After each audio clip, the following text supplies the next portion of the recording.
The first thing I heard when I opened my eyes wasn't the steady beep of the heart monitor or the sting of disinfectant in the air.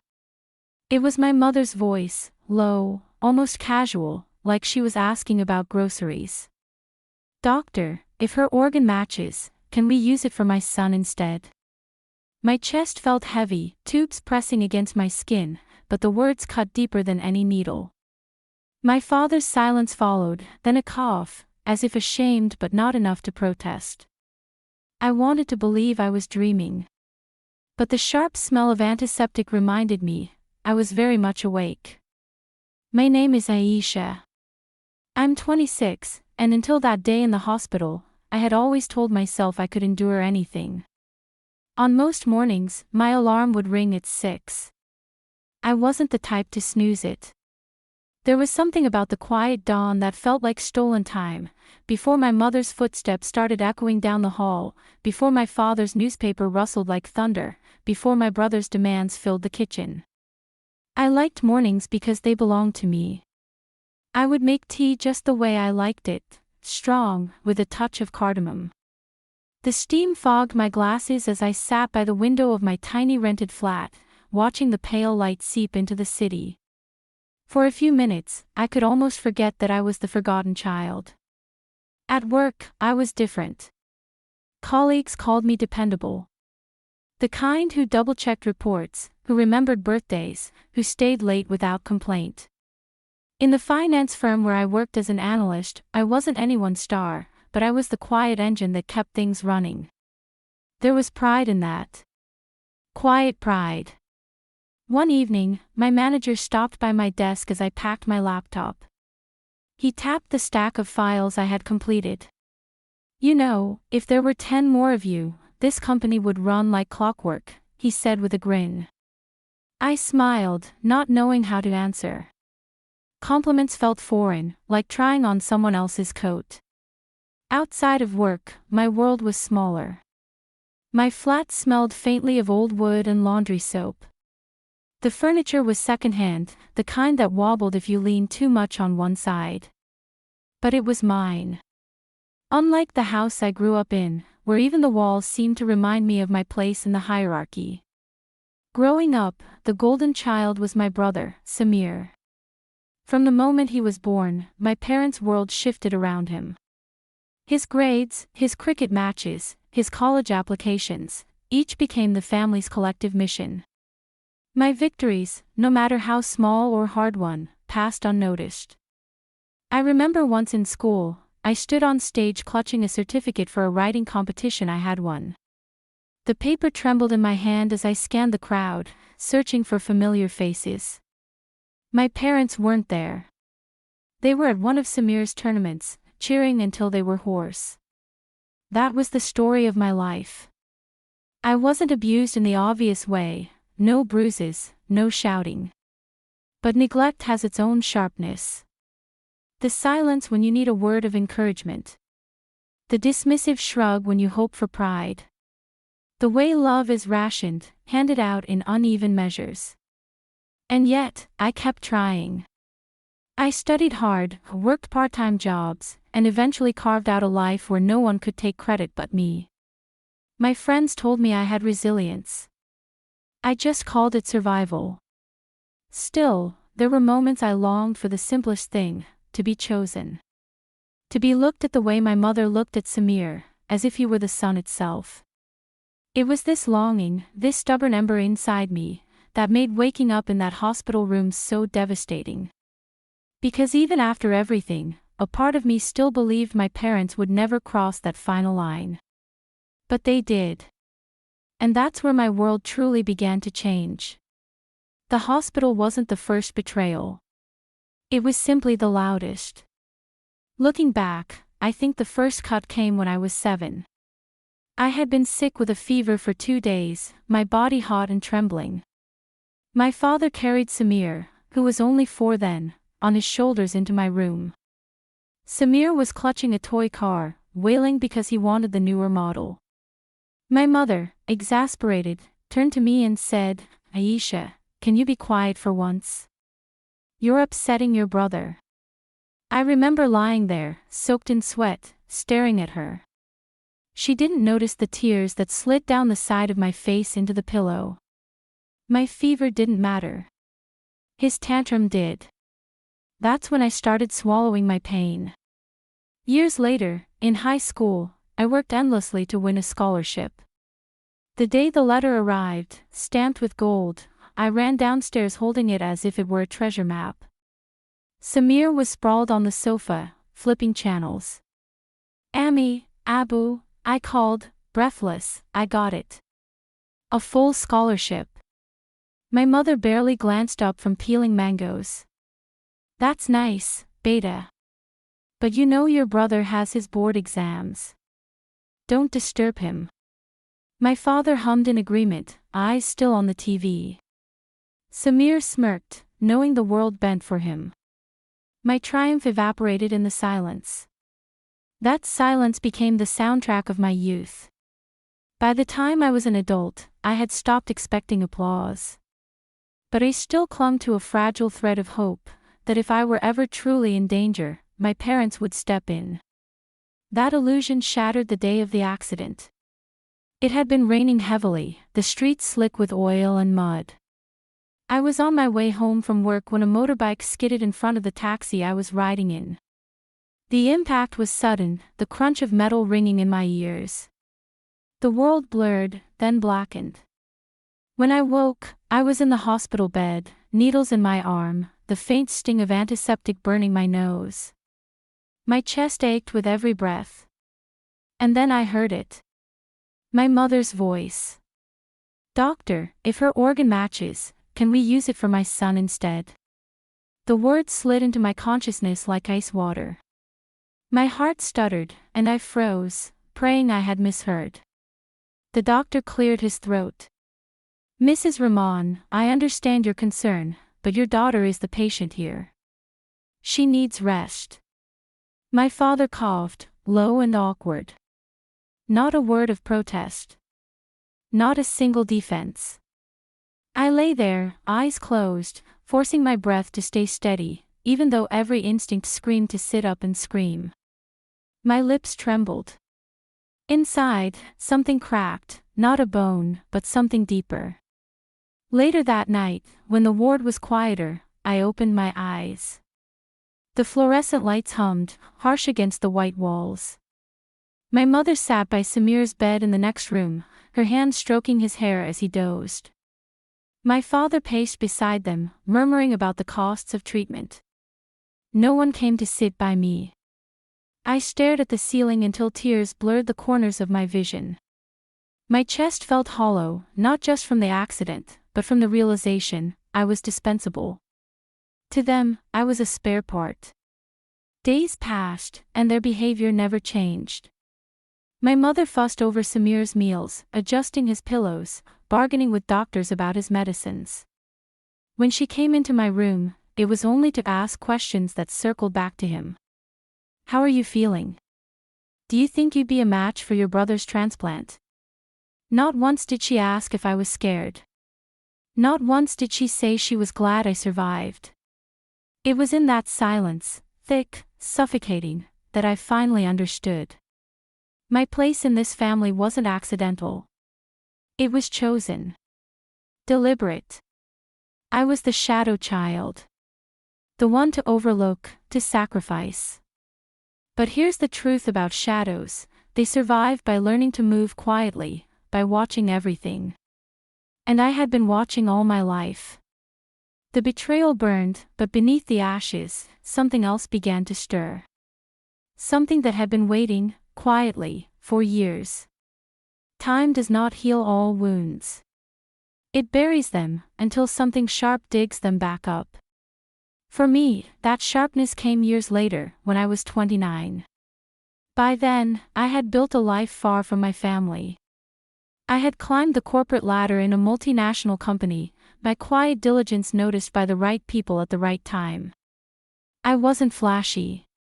I wasn't the one giving rousing speeches or throwing parties for clients.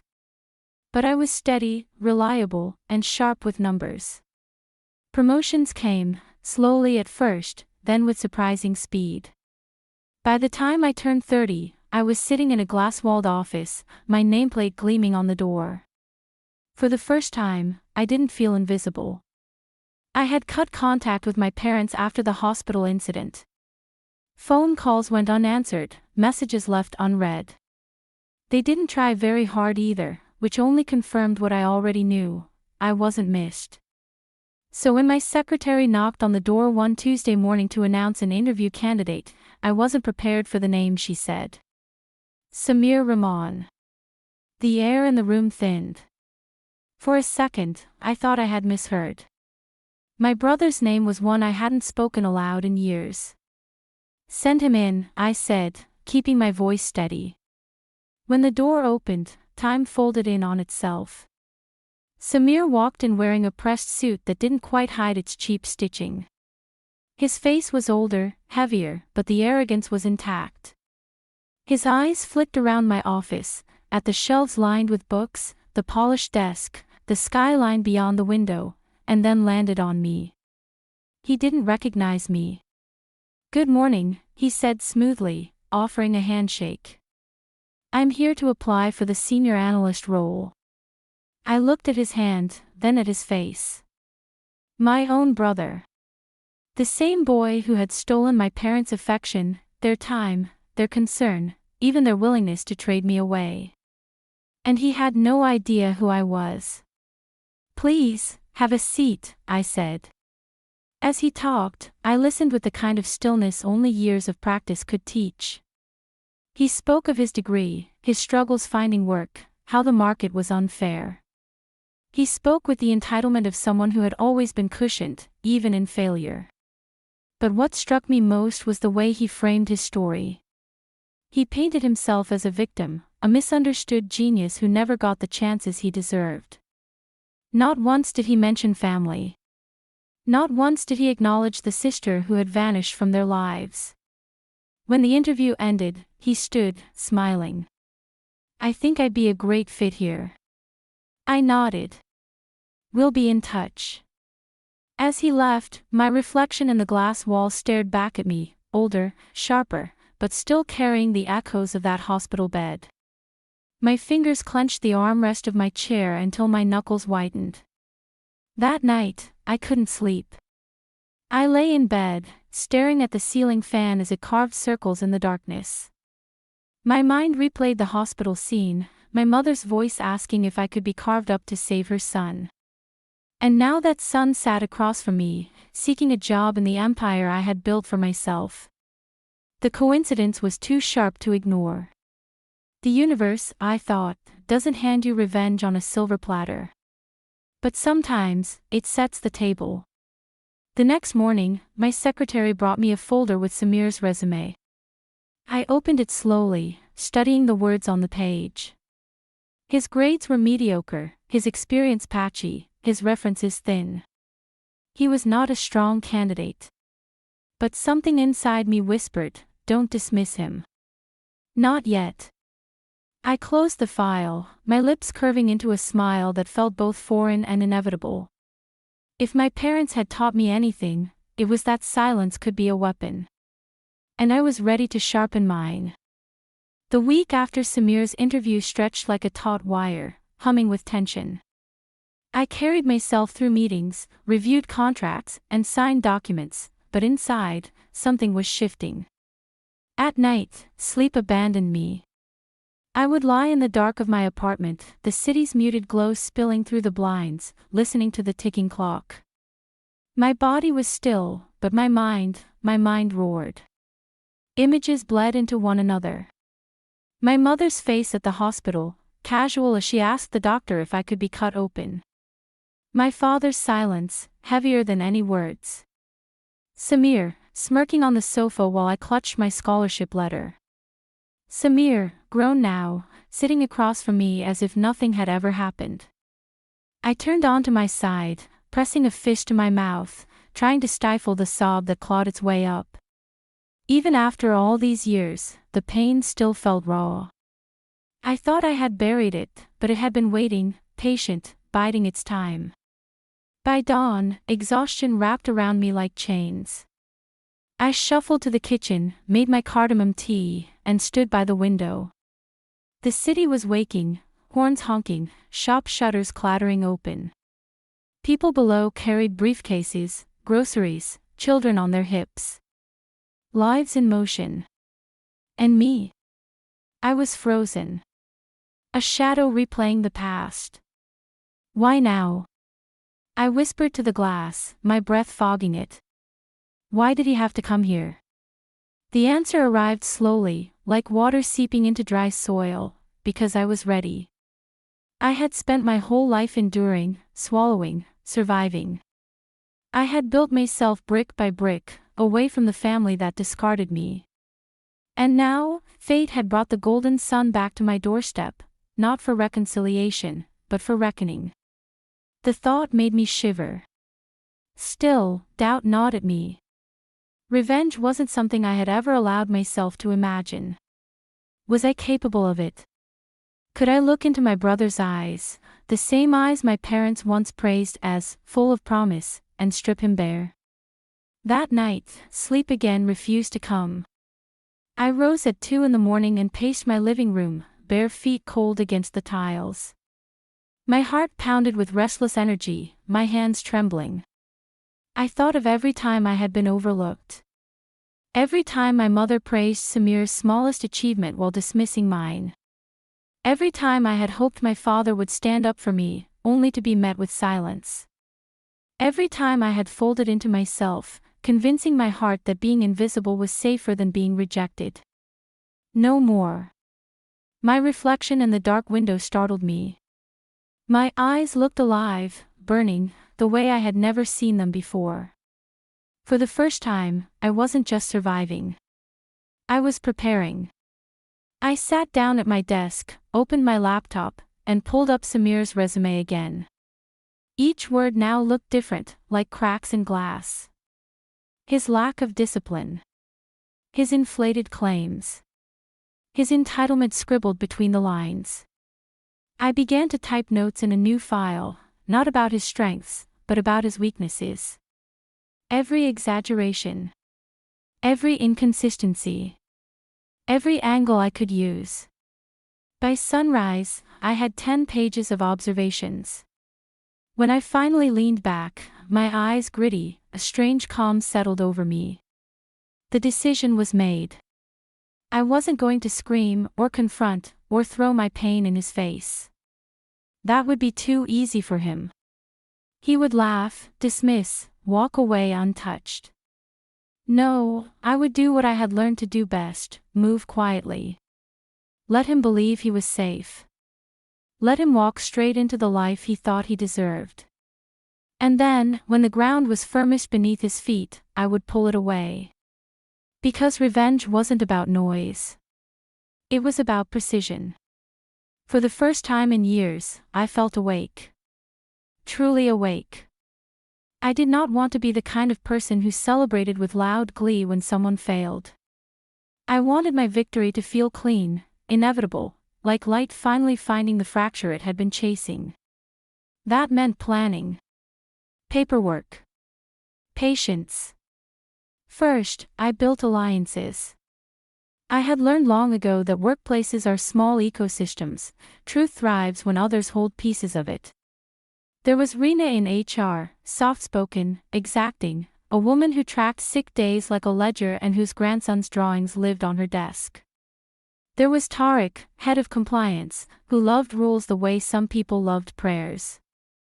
There was Omar, my old mentor from the finance floor, who still owed me one for covering a bad quarter when I'd stayed late to patch the numbers. I reached out to them in small, casual ways: coffee, a question about policy, a lunch where I asked about hiring procedures not for show but because I wanted their minds on record. Samir Rahman. Rena said the first time I let the name slip into conversation. Her pen paused above a form. I looked him up. There's a gap in his employment history. 2 months. And his last reference is from a company that claims they never had him on staff. I felt the old hollow sense of vindication when she said it, but I kept my face neutral. Keep it quiet for now, I told her. If there's anything, I want us to document it properly. We started subtle. Background checks intensified. I had the IT team pull metadata from the application files, timestamps, IP addresses. Small things. Tiny discrepancies that most people would dismiss as clerical errors. But patterns add up. Samir, true to form, tried charm. He complimented the office art, joked about the traffic, called me Ms. Aisha like it was an attempt at distance and flattery at once. He asked for a mentor. I offered him one, Omar. You'll learn from a wizard, I told him with a smile that felt neutral on my lips. He'll set you straight. Omar took to him like a cat to a sunbeam. Samir listened, learned some procedural tricks, and nodded with studied attention. I watched him from across the meeting room, watched the way he took credit for ideas that had been quietly suggested in emails by junior analysts, watched him copy portions of reports and paste them into his presentation without footnotes. It was sloppy, but not, yet, disqualifying. Then came the first real setback. A client, one of the firm's regional partners, requested expedited financial due diligence on a startup we were courting. Tariq asked me to lead the review because I had handled similar cases. I agreed. I asked Omar to oversee the junior analysts collecting the data. Samir volunteered to help. He wanted to prove himself, he said, bright-eyed and earnest. Omar accepted. The man had a soft spot for people who wanted to learn. 2 nights before the deadline, I found an analyst, Saba, crying at her desk. Her hands shook as she pointed at the spreadsheet on her screen. He changed the numbers, she whispered. He ran formulas on a copy of my sheet and pasted them over.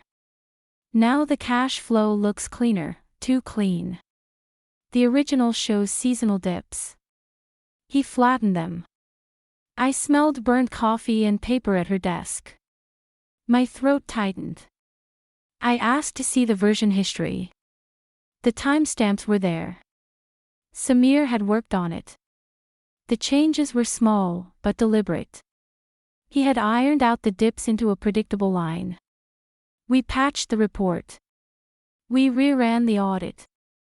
The client accepted our findings, unaware of the edits tucked away in history logs and emails. We moved on. But I did not forget. I brought the issue to Omar. He frowned, then opened the audit trail and read it as if tasting smoke. He's trying to streamline things, Omar said, trying to find an innocent explanation. Some people think smoothing makes them look more competent. He's fabricating reliability, I said, harder than I meant. He's creating a facade. Omar's jaw tightened. We need to document this. If it happens again, we escalate. It did happen again. This time, Samir submitted a profile as part of an RFP that included a project he claimed to have led at a regional bank. The bank's name checked out in his story, so did the project title. But when Tariq called the bank's PR office for a casual confirmation, the woman on the other end laughed. We had a contractor with a similar name years ago, she said.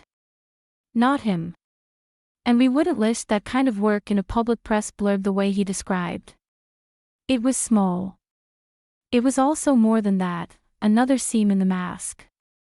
I collected the emails, the phone logs, the recorded replies. I catalogued every inconsistency like an archivist marking evidence for a future trial. I wrote memos and flagged HR notes. When people asked why I was paying so much attention to a junior hire, I said quietly, because accuracy matters. But the world resists tidy plots. Not everyone wanted to see Samir's pattern unmasked. There were whispers, an undercurrent of sympathy for the struggling brother, who had never been given fair chances.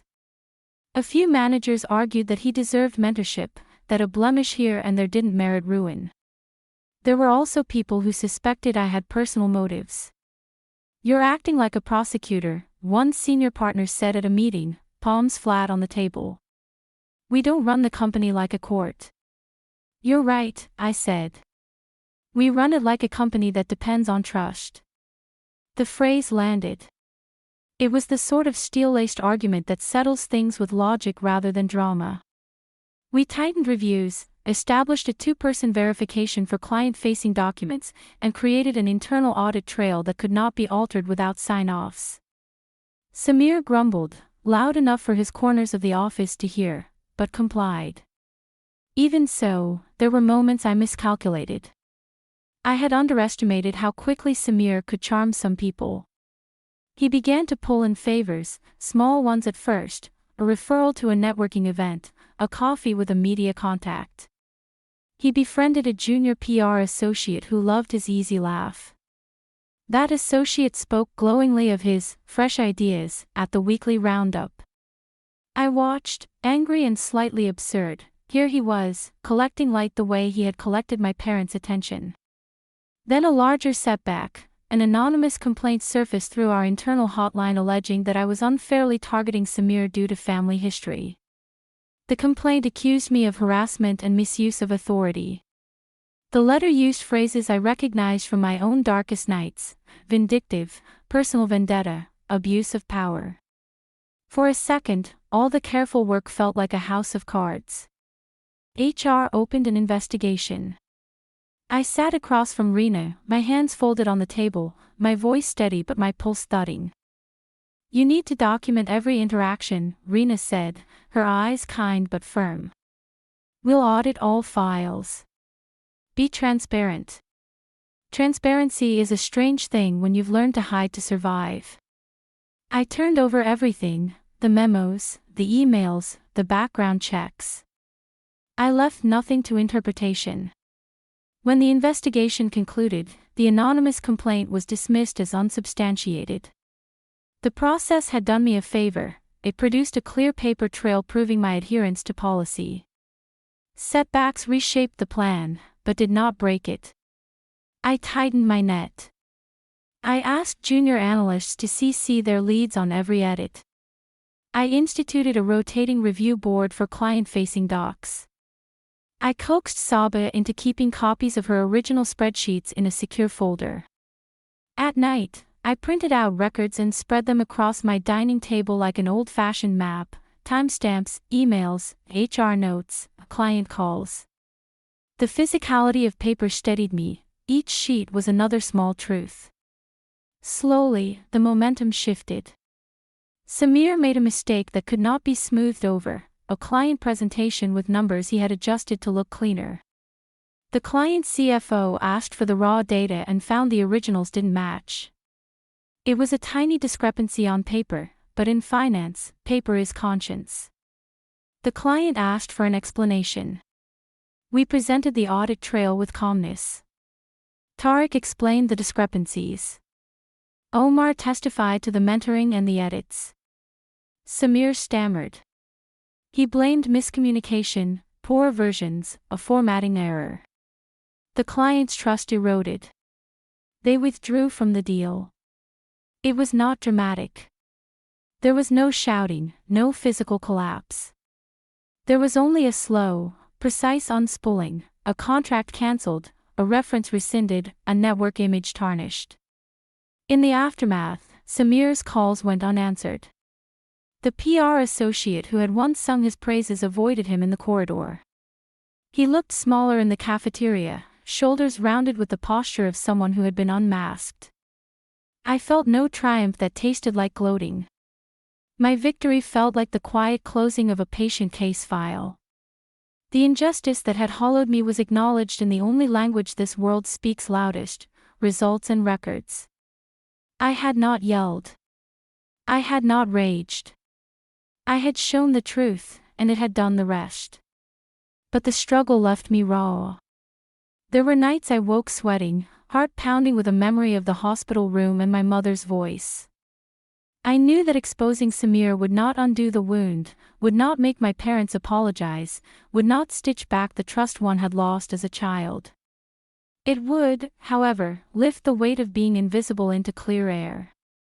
And for the first time in years, I felt the bitter edge of justice settle into something quieter, like a coin placed finally in the palm of a hand that had waited a very long time to receive it. The truth did not explode. It leaked, steady and undeniable, like water seeping through a crack until the dam could no longer hold. The client's withdrawal triggered questions from the board. Questions triggered an internal review. And the review, in turn, uncovered what I had been collecting for months: the edits, the false references, the discrepancies, the quiet manipulations. It was all there, laid out in black and white. I sat at the long mahogany table in the boardroom, papers neatly stacked in front of me. Across from me sat Samir, his suit slightly rumpled, his tie crooked as though he had tugged on it one too many times. His eyes darted from document to document, searching for an escape that did not exist. "Mr. Rahman," Tariq began, his voice calm but sharp, "can you explain why this client received a presentation with data that doesn't match the verified originals?" Samir swallowed. It must have been a formatting mistake. "I didn't mean," and the reference from Delta Bank. Rena cut in. "They've confirmed they never employed you. We have the call records." Samir shifted in his seat, the sheen of sweat gathering at his temple. "That's a misunderstanding. I did freelance work." They must have forgotten. The board members exchanged glances. The silence in the room thickened, heavy as wet cloth. I didn't say much. I didn't need to. I only slid each document forward at the right time, letting the evidence speak. Each page was another mirror held up to him, each inconsistency another crack in the facade he had built. Finally, the chair of the board leaned back, hands folded. "Mr. Rahman, your conduct has compromised client trust. This firm runs on integrity. Without it, we have nothing." Samir opened his mouth, closed it, then looked around the table as if begging for someone, anyone, to step in. His gaze landed on me last.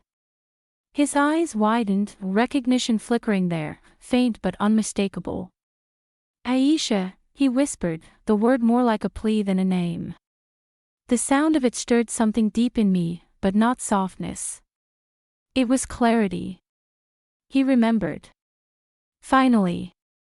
"Yes," I said, my tone even. "I'm Aisha. The sister you and our parents forgot." Gasps rippled around the table. The revelation was not dramatic, it was quiet, almost too quiet, but in that quiet, the weight of it settled like thunder rolling just beyond the horizon. Samir's lips trembled. You set this up. You wanted to ruin me." I met his gaze steadily. "No. You ruined yourself. All I did was keep the receipts." The board chair cleared his throat, breaking the silence. "Mr. Rahman, we'll be terminating your employment, effective immediately. Security will escort you out. HR will follow up on documentation." The finality of it landed with a soft thud. A gavel without sound.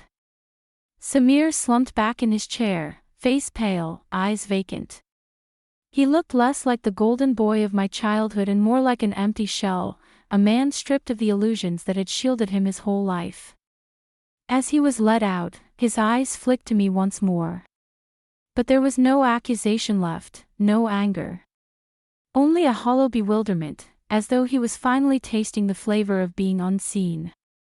I remained in my chair, calm, collected. On the table before me lay the evidence, the truth I had carried like a hidden blade. The board murmured among themselves, but I heard none of it. What I heard was silence. The kind I had grown up with, but different now.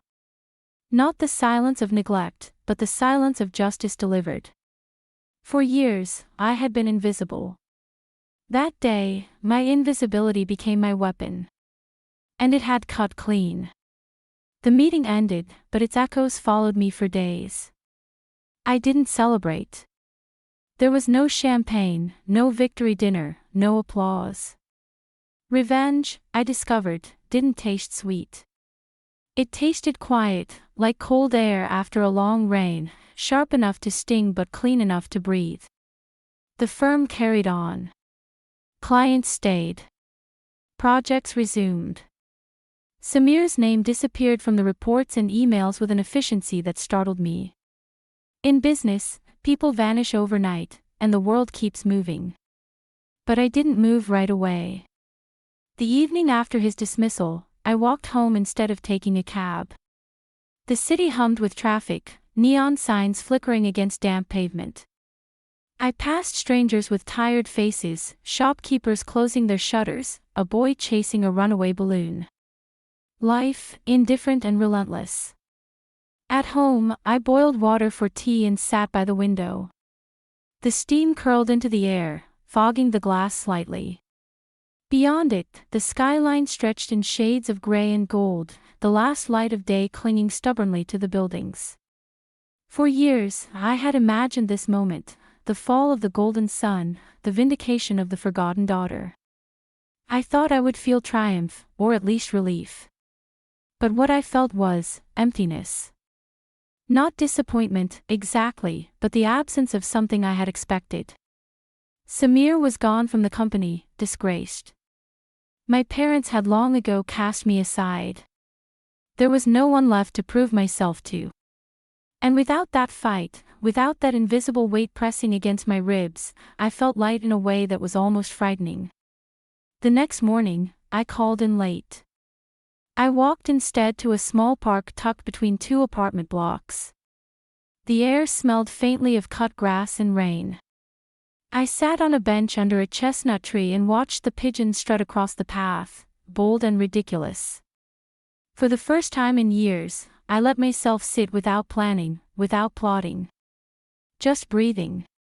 My mind drifted to the hospital, the fluorescent lights, the antiseptic smell, my parents' voices cutting me open more cleanly than any scalpel. That day had defined me for so long. Their choice. Their words. The betrayal that branded me invisible. But as I sat there, listening to the rustle of leaves, I realized something. I had already survived that day. I had survived every day after it. The revenge, though satisfying, was not survival, it was punctuation. Proof of endurance. My phone buzzed with emails. I ignored them. Instead, I walked to a bookstore nearby and wandered through the aisles, fingertips grazing the spines. I used to love books as a child, reading under the blanket with a flashlight when everyone else slept. Whole worlds were open to me, even when my own house had none. I bought one, a novel I had never heard of, simply because the cover showed a girl walking alone across a bridge. That night, I cooked myself dinner. Nothing fancy, just rice and lentils, the kind of food I had eaten growing up. But I ate it slowly, savoring each bite, as though reminding myself that nourishment wasn't only for survival, it could be comfort too. Over the next weeks, I noticed subtle changes. My sleep grew deeper. My laughter came easier, sometimes at small things, like the way the office intern spilled coffee and laughed at herself, or the ridiculous pink tie a colleague wore. I didn't forgive my parents. Not yet. Maybe not ever. But I also stopped replaying their voices in my head every night. The silence they left me with was no longer a wound, it was space. Space I could fill however I chose. And I chose carefully. One evening, I found myself writing. Not reports, not presentations, but pieces of memory. Small scenes from my childhood, sunlight through the kitchen window, the smell of chalk dust on my school uniform, the taste of sour mangoes in summer. Fragments I thought I had lost. I realized I was writing not for them, not even for revenge, but for me. To remember that I had existed all along, even when they pretended I didn't. Revenge had given me justice. But writing, breathing, choosing, these were giving me something else. A life. And as I leaned back, pen still in hand, I understood, the shift wasn't in destroying them. It was in finally being free of needing them at all. I used to think justice would come like thunder, loud, undeniable, shaking the ground beneath me. But when it arrived, it was more like dawn. Quiet. Gradual. A slow brightening of the world until I could finally see what had always been there. For so long, I believed my life was shaped by their choices. My parents' favoritism, my brother's entitlement, the hospital room where they chose him over me. Those memories etched themselves into my skin, invisible scars I carried everywhere. I thought revenge would erase them. But scars don't vanish. They soften. They stop hurting when you touch them. And one day, you wake up and realize you can move without wincing. Samir is gone from the company now. Last I heard, he was still trying to explain himself to anyone who would listen, but his words no longer have power. My parents remained silent. Perhaps they still believe they did the right thing, perhaps not. It no longer matters. What matters is this: I am no longer defined by their blindness. When I walk into the office now, I do so as a woman who built herself. When I sit alone in my apartment with a book or a bowl of lentils, I am whole. Not the forgotten daughter, not the invisible girl, not even the vengeful sister. Just Aisha. Sometimes, late at night, I still remember that hospital corridor, the white walls, the sharp antiseptic smell, my mother's voice asking if I could be used to save her son. The memory used to hollow me out. Now it reminds me of something else, that I survived. And survival is not small.